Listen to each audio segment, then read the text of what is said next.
going. I know, right? Yeah. Hey. What's up, everyone? This is Tanisha, and I am live with Mr. 88 here at Serda Coffee. Y'all see we got our y'all see Serda representing here in the MOB. Okay, so again, I'm happy to have you here with me. It's a blessing to have you sitting here live enjoying some coffee and everything. Y'all hear the little music in the background. Yeah. They got the Halloween vibes going. Yes, they got the Halloween thing going on. Trick or treat vibes. It's lit. So we're going to go ahead and kick this show off, and thank you for tuning in with us. Real quick, Mr. 88, tell everybody a little bit about yourself, where you from. I'm Mr. 88. Y'all, we having some fun because we're at the coffee spot, so all right, I'm gonna get into the mic so everybody knows what's up. I'm Mr. 88, MR.88. I'm a Gulf Coast artist. I'm originally from North Carolina, but I've been in Alabama for 16 years now. It's home to me. I've been out here for years, at least 10 years out here doing talent shows. I've opened up for some of my favorite artists, Snoop Dogg, T.I., Jeezy, everybody, man. I really put in my work out here in Mobile, so from handing out CDs on the corner to getting paid to do shows, so yeah, that's me. Awesome. See there, you've been putting in work. Yes. That's what's up. That's what it's all about. Like, you gotta put in work. A lot of people look for overnight success, but it's all about putting in work. And speaking about putting in work, you were on BET. Tell us about the experience with BET. BET was lit.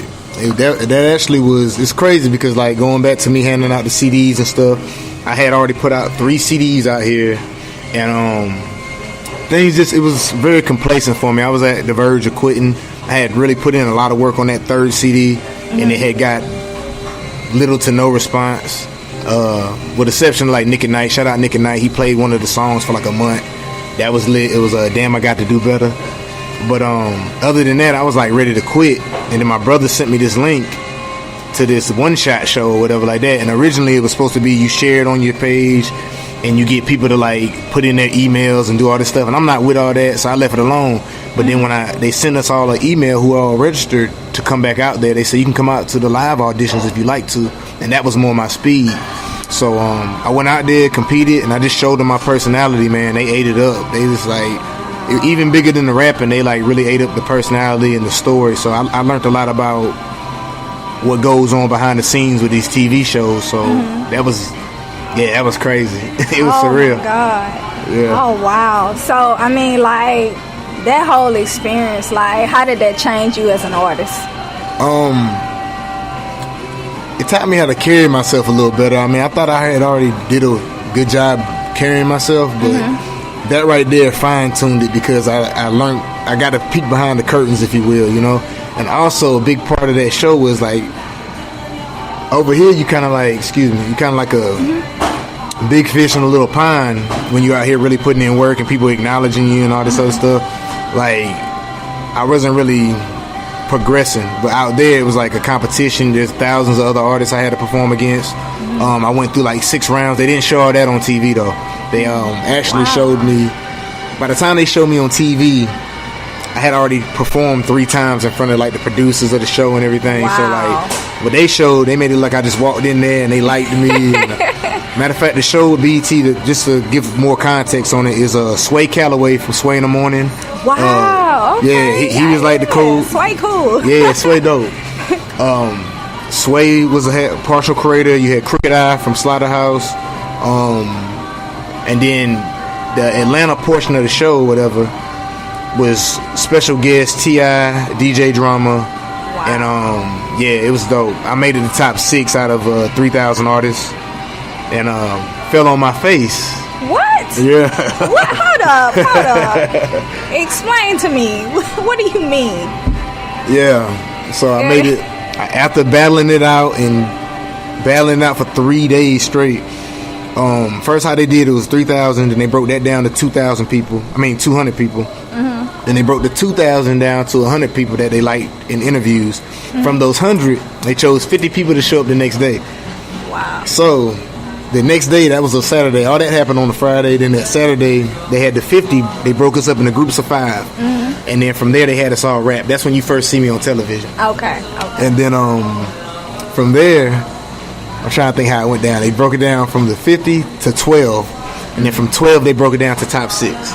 Okay. And I got out there and I just blanked, and I thought I think it was God humbling me, to be honest, because I was like on a roll. I had just opened up for like Snoop Dogg. Wow. And Trinidad James was kind of hot at the moment. Like shout out Trinidad James, he's still like relevant. But he really is. Yeah. He got that. What is it Camp James? the shoe thing. But anyway, shout out Trinidad. But yeah, we had just got through opening up for like Snoop, Trinidad, all that, and I was on a roll, and then I just got humbled real quick, and T.I. went off.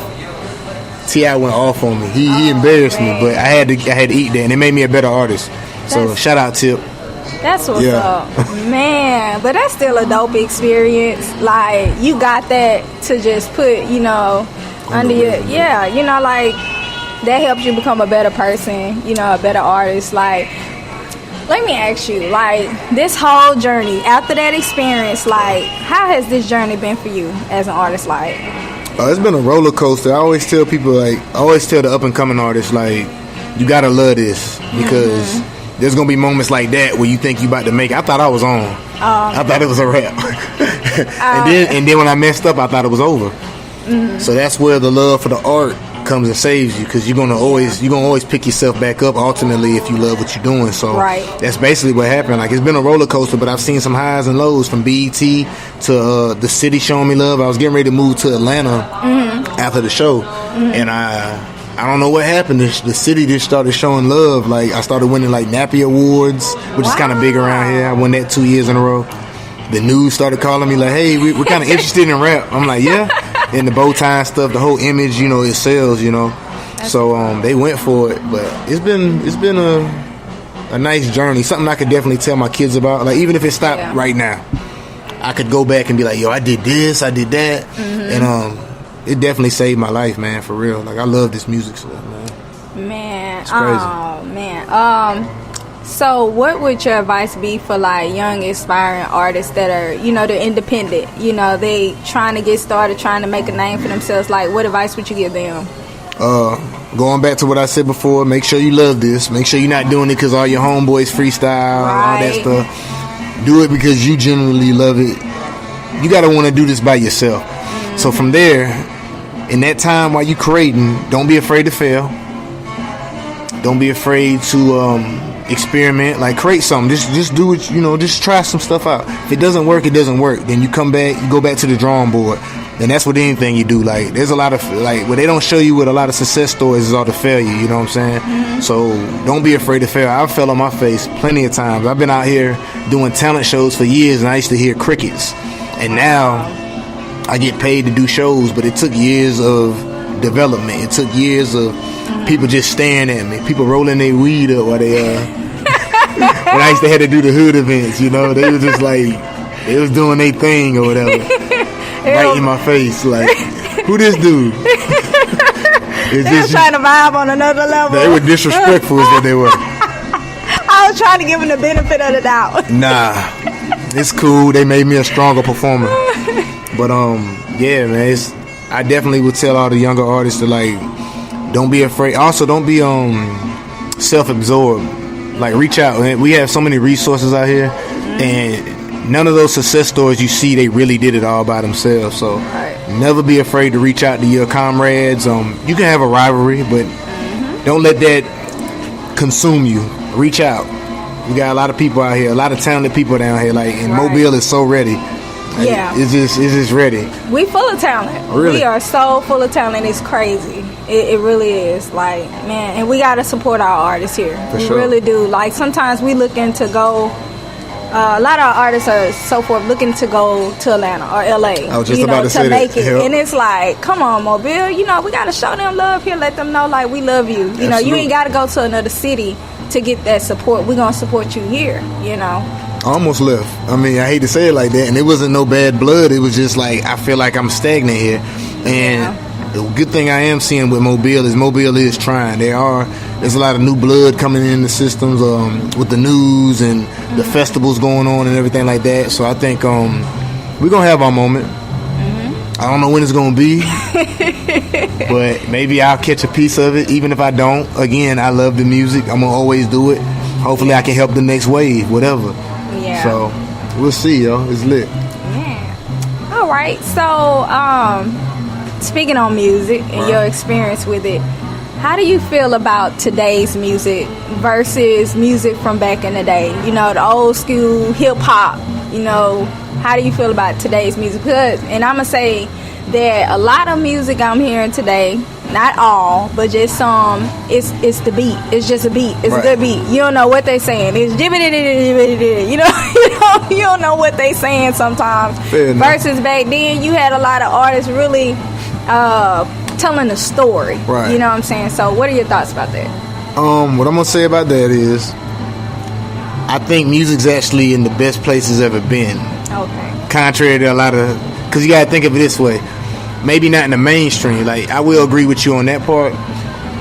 The mainstream artists did have the message, but we're in a day and age now where you can literally search for every artist you want to find now. Yeah. You don't have to have the gatekeepers. You don't have to have none of that. If you want to find an artist who has the message, you can find them. They're just not the ones on the radio. Oh, yeah. True. So, and production is at an all-time high. Beats are better. Even for the conscious rappers, the beats are, like, at an all-time high. Because we have the software, like, at your house. You don't have to have, you don't have to be at the studio. You don't have to listen to Dr. Dre beats for 10 years because he's the main guy. Like, everybody can just find their own groove. And I think music's in a good place for that. I do hope it gets more lyrical. Yeah. I mean, I'm definitely feeling the vibes. Like, that's cool. I get it. But I definitely would like it to get back more to the lyrics. But at the same time, you can find the lyrics if you look for them. So I don't know what to say about that. I guess that's my take on that. There's a time and a place for everything. I don't want to hear J. Cole. Well, I might want to hear him now in the club. His new CD's dope. But overall, I don't want to hear Nas in the club. I want to hear him at my house. I don't want to hear the Migos at my house. I want to hear them in the club. So, like, there's a time and a place for each artist, and I think we're in a good place right now. So, okay, all right. Sorry to ramble. Look. Oh no, you good. You good. So, what new music do you have right now? What new projects are you working on? My latest project is called Dead People. It's an acronym to Don't Ever Accept Defeat. Right. I like that. Yeah, I mainly kept it short like that to catch people's attention. Because immediately when you say dead people, people like, whoa. What you about to talk about? And then also, the whole concept behind the whole project was like, I'm getting older in the game, and 30's not old, but in the rap world, it isn't old. Right, in the rap, what? But in the rap world, 30's getting up there, so it's like, all right. And also with the TV show and stuff, I was in a place when I was writing this album. Did I want to keep going or what? And I just made up my mind that I wasn't going to accept defeat, even if it meant there's levels of success, just like there's levels of defeat. Yeah, you got to beat here, but you don't have to accept that. You can keep climbing. So, and that goes for anything you try to do in life. So I just wanted that to be a slogan more so than just the music. The music is the vehicle for the message, but dead people, like, that's going to be my thing from now on. Like, don't ever accept defeat, people, whatever you trying to do. So, yeah, that's my latest project. Dead People is on Apple Music, Spotify, Google Play. It's on jukeboxes if you go to like bars and stuff with like the jukeboxes that allow cussing. So cussing, that was so southern. We country, it's okay. So yeah, definitely check that out. I'm proud of it. Rides No God produced the whole thing. I recorded the whole thing in my parents' house. Wow. Yeah, and I got it mastered by shout out to MJ Curtis, my bad. He did a phenomenal job cleaning up my vocals. But yeah, he definitely blessed me with that one. Okay. All right. So, I'm gonna put you on the spot for just a hot second. Go ahead. Can we hear like one of your songs, like a little snippet? Can we hear like a freestyle? Yeah. Let's see. Let's see what I can give you. I'm trying to give you something that's slash meaningful but got punchlines in it. Here's one from the fields. Here's on the field. Oh yeah, man, got the vibe. Drake Future, what a time to be alive. I was lost like a straight pup, but I kept my faith up, made a little paper on the side. You know I sent something to Shirley, she's so deserving. Payback for all the years that she encouraged me. Don't watch the news cause this world is disturbing. I put it in God's hands on too much that word me medulla. I'm the god of Futurama. I rarely sleep but I buy these pajamas. I still dream of days without no problems. Would I be the man I am without them? I guess this version of me gives an honor. Must I struggle through the summer autumn? I say yes, I'm blessed to see the bottom, so I know how to act when I see commas. Oh yeah, man, got the feels. Hey. Oh yeah, man, got the feels. Hey. Oh yeah, man, got the feel. Hey. That was dope. Thank you. That's off the fields. Shout out Taki Ali. He laid violin on that record. It's lit. It's probably one of my favorite records on the CD. So on Dead People, Apple Music, Spotify, Google Play. So. Oh man, that was so dope. I love your energy. I saw you perform at the Blind Mule here in Mobile. Shout out to the Blind Mule. Shout out to the Blind Mule. And it was dope. Thank you. Have fun. You know, you really do have fun. I mean, like, where does all this energy come from? I think it just, once the adrenaline hit, like, it starts with nervousness first, and then, like, that turns into just something else. Like, you forget all about that. You just shut it off. And then also, I believe in giving the audience what they paid for. Like, I'm not famous yet. You can't just sing my words with me yet. I'm not on that level yet. So it started with that first, and it ended up with me just respecting the craft for performing and giving. That's why I always do a lot of crowd participation and things like that. It just engages you in it. You're not just watching me. It's not about me. This is about you.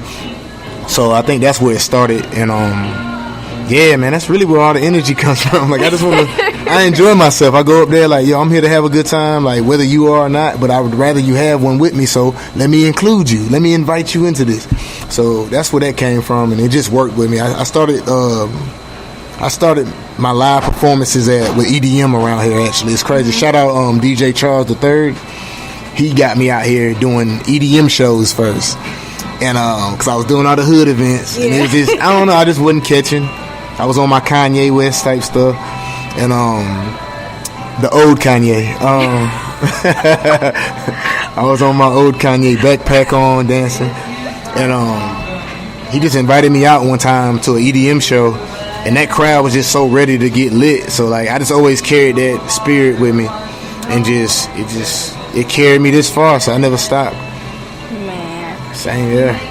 If you spoke about Kanye, the old Kanye. Yeah. If you could perform with any major artist today, like if you can collaborate with somebody, a rapper, a singer, whoever, who would it be? Oh man, that's a good one. I think I'd reach out to Timberland, like Timberland or Pharrell. No, Pharrell. Okay. All right, I like Timberland, but I think I would get starstruck if I met Pharrell. I would want him to produce and feature on it, like sing my hook or something. Like, oh man, that'd be dope. Yeah, I grew up on Pharrell, and I get starstruck over that. That'd be so lit. Yeah. That's what's up. Yo, yeah, for real. Well, it has been a pleasure having you here with me. You all be sure to follow Starrdom100 Radio on iHeartRadio. Also follow us on Instagram, our new Instagram page. And Mr. Ade, can you tell everybody how they can keep up with you on social media? Yes, you can follow me on everything. Snapchat, Instagram, farmersonly.com at Mr. 88 Music. MR88 Music. And you all be sure to get his single debut. No, it's a whole album. It's a 10-song project. I'm very proud of it. Go check that out. Dead People. Well, it's been a pleasure speaking with you. Pleasure being here. You had coffee. We here at Serda Coffee. Shout out to Serda Coffee here in Mobile, Alabama. So it's been a pleasure. So again, you all be sure to follow Starrdom100 Radio, follow Starrdom100 blog, and keep up with me, Tanisha D. Davis, on IG at Tanisha D. Davis. Okay. All right. So it's been a pleasure again. Thank you so much. All right, you all, and we are out. Hey. Cool.